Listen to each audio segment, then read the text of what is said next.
dan dalam tiap-tiap diri melihat dan memperhatikan apa yang dia telah sediakan, yakni dari amalan untuk hari esok. Allahu Akbar. Masya Allah. Masya Allah. Merinding saya, Bren. Masya Allah. Allah. Assalamualaikum, jumpa lagi di channel Bang Hapsar Official. Apa kabar, Bren? Insya Allah sehat selalu. Selamat datang di channel Bang Hapsar Official. Apa kabar teman-teman saya di Malaysia, Indonesia, Singapura, Brunei, Thailand, dan di semua tempat yang menonton video ini. Insya Allah diberikan keberkahan dan kesehatan ya. Dan kali ini saya akan mereaksikan sebuah video. Ini ketika saya melihat judulnya luar biasa menginspirasi ya. Ini adalah satu video dari channel Detektif Mat Despatch. Jangan lupa di subscribe ya channel Detektif Mat Despatch ini. Saya mohon izin kepada pemilik channel untuk mereaksikan, dan insya Allah Anda mendapatkan pahala dari reaction ini. Judulnya Lawongan Azan yang Terakhir, 5 Kisah Husnul Khotimah Pernah Berlaku, dari channel Detektif Mat Despatch. Jangan lupa ya di subscribe channel Detektif Mat Despatch ini ya. Oke, tak usah bang masa, jom kita tonton videonya. 5 insan terpilih meninggal dunia dalam husnul khotimah. Masya Allah, luar biasa. Nah, ini di Masjid Nabawi nih kan ya.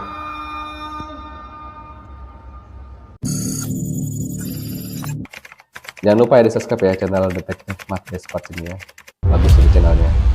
5. Disapa maut di pintu masjid. Masya Allah. Allahu Akbar.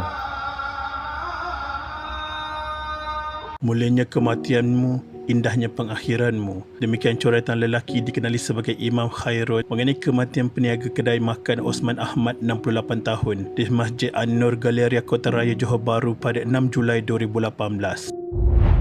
Terdahulu coretan serta video berdurasi 24 saat itu memperlihatkan kematian Osman atau lebih dikenali sebagai Pak Osman yang rebah selepas membuka pintu masjid berkenaan. Allahyarham yang berada di depan pintu dilihat tidak bergerak dan rebah di depan masjid sebelum dibantu 3 individu yang berada di kawasan itu. InsyaAllah. Imam Khairul memperincikan keadaan Pak Osman beriktikaf lebih awal. Hari itu adalah hari Jumaat. Beliau sedang beriktikaf lebih awal dan solat lebih awal. Beliau membantu pihak masjid membuka salah satu pintu. Tiba-tiba beliau rebah, jantungnya terhenti. Dalam kejadian itu Allahyarham diberikan pertolongan kecemasan kira-kira 40 minit sebelum disahkan meninggal dunia. Kematian Pak Osman juga ketika melakukan banyak kebaikan. Sedang hari itu ialah hari Jumaat, sedang beriktikaf, sedang berpuasa pula, sedang menanti di taman syurga majlis ilmu, sedang berimarahkan masjid, membuka pintu masjid. Tatkala detik husnul khatimah itu, Allah ambil nyawanya. Allahu Akbar. Ini ada seorang lelaki umur 68 tahun yang bernama Pak Osman, dan dia sedang membuka pintu masjid dan meninggal dunia. Insya Allah husnul khotimah, friend, karena meninggal di tempat yang baik dan di hari yang baik, di hari Jumat, friend. Masya Allah. Kita lanjut lagi, friend ya. Oke, ini yang keempat, friend.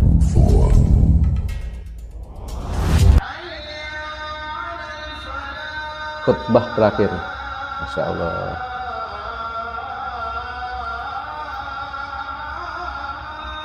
Allahu Akbar. Baik orang yang beriman, takwalah kepada Allah, yakni dengan menjaga kesubuhannya dan meninggalkan larangannya, dan dalam tiap-tiap diri melihat dan memperhatikan apa yang dia telah sediakan, yakni dari amalan untuk hari esok.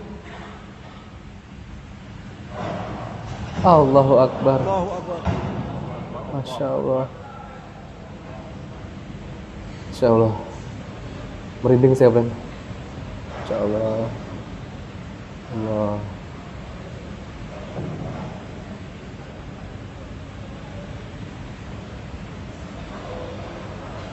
Masya Allah. Ketika khutbah, friend.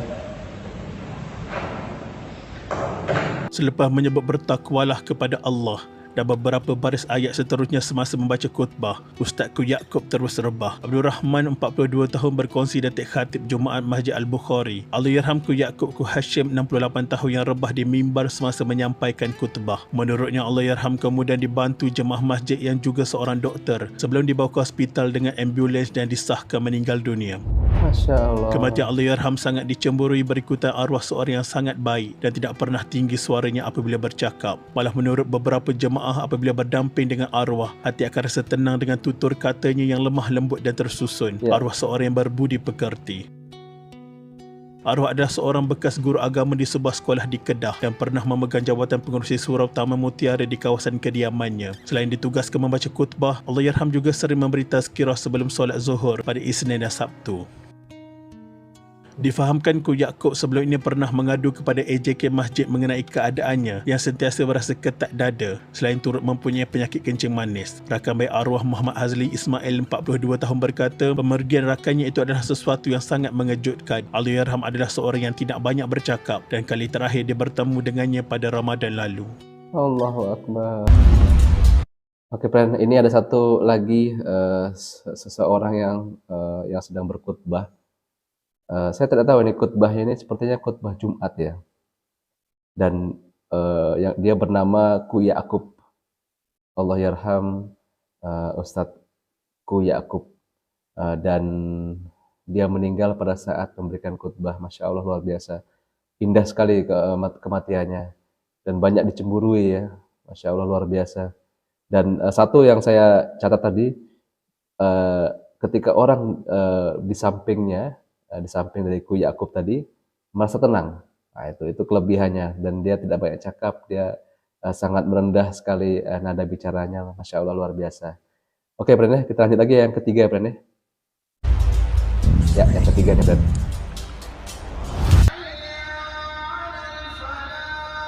Bilal meninggal semasa azan. Masya Allah, ini indah juga ini. Meninggal di semasa azan. Seorang ahli jawatankuasa pemeriksa kira-kira surau Al-Rayyan di Seksyen 27 meninggal dunia ketika melaungkan azan subuh pada 1 Oktober 2020. Allahyarham Rosliman Osman 60 tahun dikatakan baru sahaja melaungkan 2 rangkap dari kalimah azan sebelum tiba-tiba terhenti sekaligus menimbulkan tanda tanya penghuni pangsa Polri Sri Izora. Difahamkan arwah yang mesra dipanggil Abang Man oleh penduduk di situ hanya sempat melaungkan kalimah Allahu Akbar serta syahadah. Seluruh penghuni Pangsapuri pelik kenapa azan subuh dari surau Al-Rayyan cuma kedengaran 2 rangkap dari kalimah yang mulia dan kemudian terhenti. Allahu Akbar. Kemudian terdengar suara cemas di pembesar suara. Seorang AJK lain membuat pengumuman meminta ahli keluarga arwah turun ke surau dengan kadar segera dan kelihatan ambulans tiba. Setibanya di ruang solat surau, kelihatan sekurjo tubuh kaku terbaring di ruang azan. Abang Man sudah kembali bertemu penciptanya dalam keadaan semua orang beriman impikan. Seorang jemaah yang rapat dengan arwah menceritakan bahawa arwah bersungguh mahu menjayakan majlis kesyukuran rakan mereka, Ustaz Sahari yang baru sahaja keluar dari hospital. Arwah kelihatan gembira dengan rancangan itu serta menawarkan diri untuk menyediakan kopi O pada majlis berkenaan. Menurut penduduk di situ, Abang Man pernah berseluruh, kita jaga amanah surau ini bukan untuk kita sekarang, tapi guna bila kita di sana nanti. Masya Allah.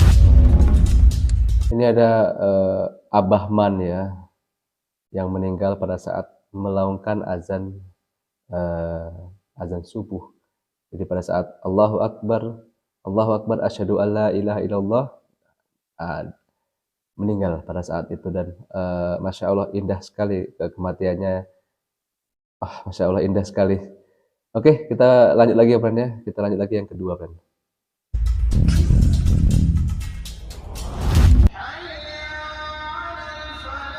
Subuh itu adalah yang terakhir. Masya Allah.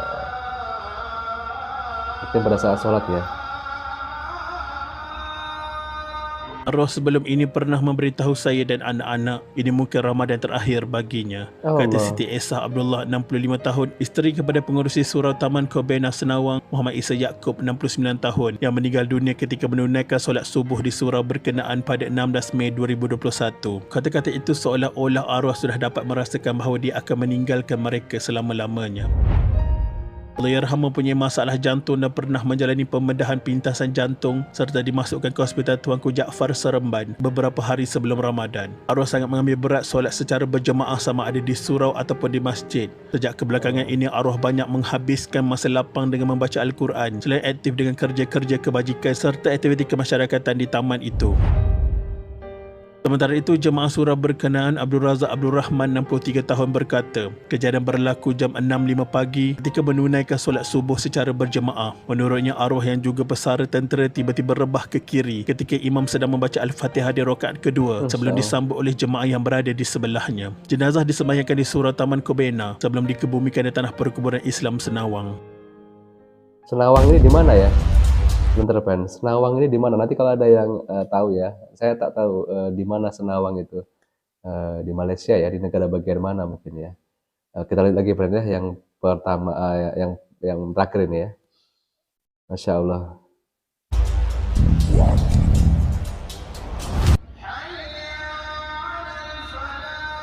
Perginya perwira negara.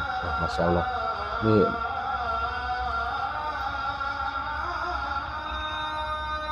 Beliau banyak bersedekah setiap hari walau sedikit. Demikian luahan seorang wanita dipercaya isteri kepada petugas kesihatan, Dr. Ali Nur Hassan di Facebook miliknya yang kehilangan suaminya pada 18 Januari 2021. Kematian Dr. Ali disebabkan acute respiratory distress dan bukan disebabkan COVID-19 atau kepenatan bertugas melawan pandemik itu. Menurut isterinya, suaminya itu banyak terbabit dengan aktiviti jemaah tabligh dan memeriksa pesakit percuma ketika ijtimak tabligh.